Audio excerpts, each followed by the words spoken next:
The trail becomes a river, cold water, 1,000-foot walls, and no way forward but to step in. But that's just one way to see Zion, Utah's first national park. The other is from 2,000 feet above, where the whole canyon makes sense. 2 hikes, 2 perspectives. One canyon carved by the Virgin River through 2,000 feet of solid rock.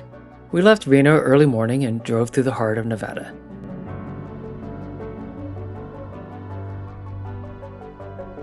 Walker Lake stretched blue against the desert.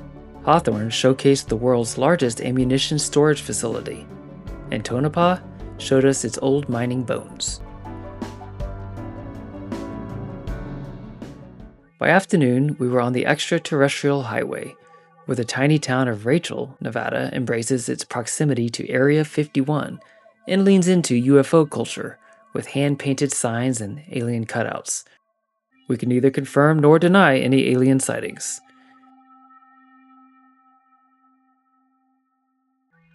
Miles and miles and miles of desert highway. Not a lot going on out here. Pretty quiet. Then came the Virgin River Gorge, this dramatic entrance into Utah. Sandstone walls rise on both sides. St. George, Hurricane, then Springdale, until you reach Zion's front door.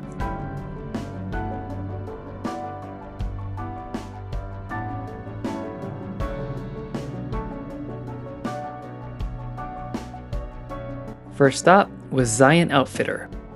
Water boots, neoprene socks, wooden walking stick. In our opinion, necessities. Trying on the boots for the hike tomorrow at the Narrows. They give water socks and boots. Here they are. The Virgin River stays between 45 and 55 degrees year-round. We grabbed dinner at Oscar's Cafe, where they understand that hikers need hefty portions. Then we drove out to a Bureau of Land Management (BLM) campsite on Sheep Bridge Road, setting up in the shadow of the Hurricane Cliffs. As the sun disappeared, we quietly settled in with tomorrow's adventure on our minds. This park sits at the intersection of 3 major regions: the Colorado Plateau, Great Basin, and Mojave Desert, which helps explain why it feels so unique.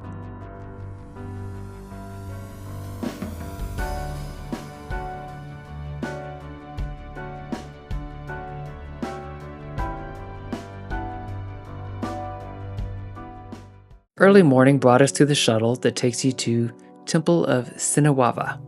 This is where the adventure begins, and the Virgin River becomes your trail for hiking bottom up through the canyon. Alright, here we are. We're at Zion National Park. We are in the Virgin River, literally. Got our water socks and boots on, and we're gonna go hike about 3 miles or so up the river and then back down. The Narrows stretches 16 miles total, but hiking the full length top down requires a special permit. To begin, we walked about 2 miles on a paved path from the shuttle stop to the river entry, and then 3 miles into the river hike itself, making for approximately 10 miles round trip through rocky currents.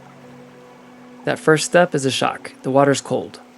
You feel for footing amidst the rocks and the current as the walls grow higher and closer together. The hike winds majestically through tall, narrow canyons, with sections alternating between rocky shoreline and water of varying depths, until we reached Wall Street, the most dramatic section, where the canyon narrows to just 20 to 30 feet wide with walls shooting up over 1,000 feet tall.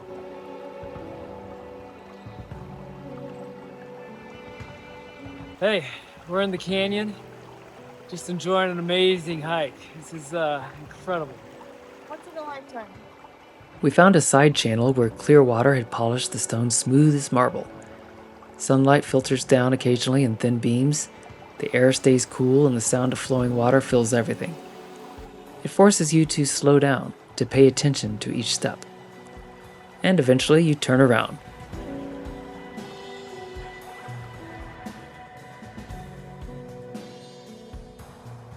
We found dinner at Bit and Spur, good burritos and solid margaritas, then headed back to camp. Stars began to appear above the cliffs, and we talked about seeing Zion from the opposite perspective tomorrow. The next morning started civilized, fresh food, with our laptops at Deep Creek Coffee. A steady reminder that even on the road, the work must go on. Then we drove to the East Mesa Trailhead for a 7-mile hike to some epic views. The trail climbs steadily through juniper and sage. Nothing dramatic, just consistent elevation gain toward the payoff waiting above. Observation Point sits at 6,507 feet, 500 feet higher than the famous Angel's Landing, but with a fraction of the crowds and none of the exposed scrambling. No permit required. And then at the top, everything opens up, sweeping panoramic views of Zion Canyon spread out below. The Virgin River looks like a thin ribbon from here. Those walls we walked between yesterday are laid out completely, their true scale finally visible. On clear days like this, you can see all the way into Arizona. At river level, Zion feels intimate, like it holds you. From up here, it feels immense, a cathedral of stone stretching in every direction. All right, how's it going? We hiked the East Mesa Trail. We're over here at Observation Point. It's absolutely beautiful. We're looking down into the canyon at Zion National Park. The scope and scale of it, what to me is amazing. You can't really see it or understand it unless you're actually above it or in it. It's true, it's amazing. That's Angel's Landing, one of those rocks back behind us, which is a popular hike as well. A very dangerous hike. It Too is. high for me. Yeah, you gotta use a chain to climb up. And then the Narrows is down in the valley. See ya. Driving through the historic tunnel, hand-carved in the 1920s, and over a mile long, we thought about the contrast. One hike, hot and enclosed, the other airy and expansive. Zion receives over 4.5 million visitors annually, making it the 4th most visited national park. The practical stuff matters. Rent the right gear, understand the shuttle system, plan your timing. Always check flash flood conditions before entering, those water levels can rise quick. Start the Narrows early for the best light and fewer crowds. And save Observation Point for a clear day when the views stretch to the horizon. On the other side of the tunnel, the road turns north toward Bryce Canyon. Zion was just our first stop on this desert loop. We'll keep sharing these stories, so subscribe to follow along.